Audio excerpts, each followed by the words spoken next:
Имәнлебаш авылында конференция кунакларын 20 мың шәкшәк белән каршылайлар. Быел Таҗетдин Ялчыгыл укулары Зәйдә 10-нчы тапкыр оештырылды. Бисмиллаһир-рахманир-рахим. Таҗетдин Ялчыгыл районыбызның Имәнлебаш авылында җирләнгән. Укуларга җыелган дин әһелләре, галимнәр танылган шәхеснең каберен зиярат кылып, аның рухына дуга укыйлар. Конференция Кушъелга авылында дәвам итте. Шәхес тормышында бу җирлектә зур урын алып торган. Кушъелга зиратында аның нәсел дәвамчылары җирләнгән. Алар да бабалары эшен дәвам итеп, ир балаларга дини белем генә түгел, әхлакый тәрбия дә биргәннәр. Минем шишмәләрем бар. Әйе. Шишмә минем иң якын дустым. Biz аның белән сүзсез дә аңлашабыз.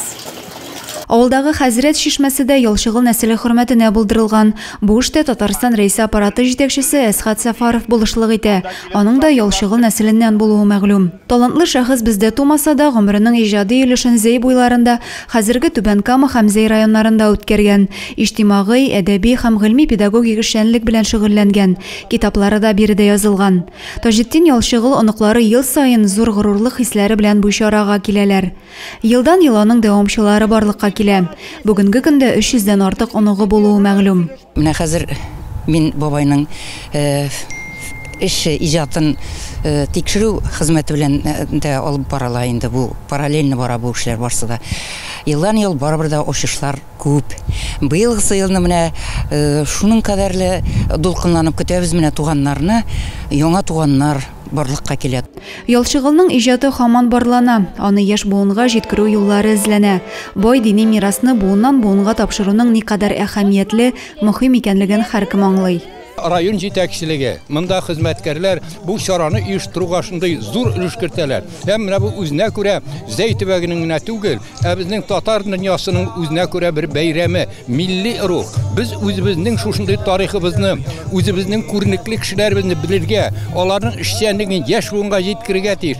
Бары шул вакытта аларны хөрмәт иткәндә генә безнең халкыбызның киләчәге бар.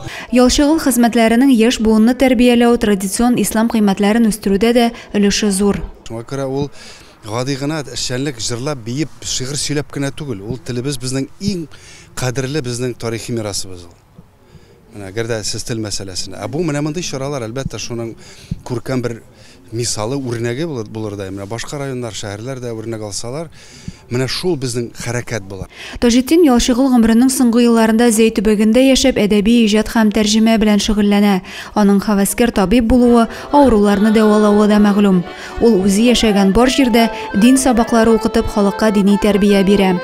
Дәвамлы булса иде Раббым, шушы Зәйгә генә түгел, гомумән Татарстаныбызга, татар халкына, татар милләтенә бу бик әһәмияткә ия булган, кирәкле булган чара.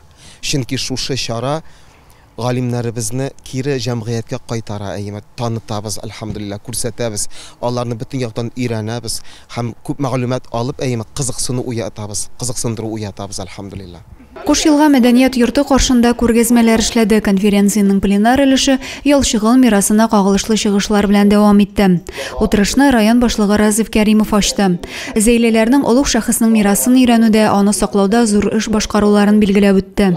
Ялчыгыл укулары Зәйдә районыбызның элеккеге мөхтәсибе Сәгыйть хәзрәт Камалов башлангычы белән оештырылган иде. Елдан-ел аның географиясе киңәя. Үзебезнең төбәктән чыккан галимнәребез саллы чыгышлары белән эчтәлеген ача, яңа мәгълүматларга байта бара. Бу башлангыч нәсел дәвамчыларына да зур этәргеч булды. Татар тарихында күренекле эз калдырган шәхесләребезне, аларның хезмәтләрен искә алу, халыкка җиткерүгә багышланган шундый чаралар арта баруы куанычлы вакыйга. Нәкъ менә Таҗетдин Ялчыгыл кебек шәхесләр үз төбәгенә дан китерә дә инде. Адилә Борханова, Максим Майоров, Александр Тимофеев, Зәй хәбәрләре.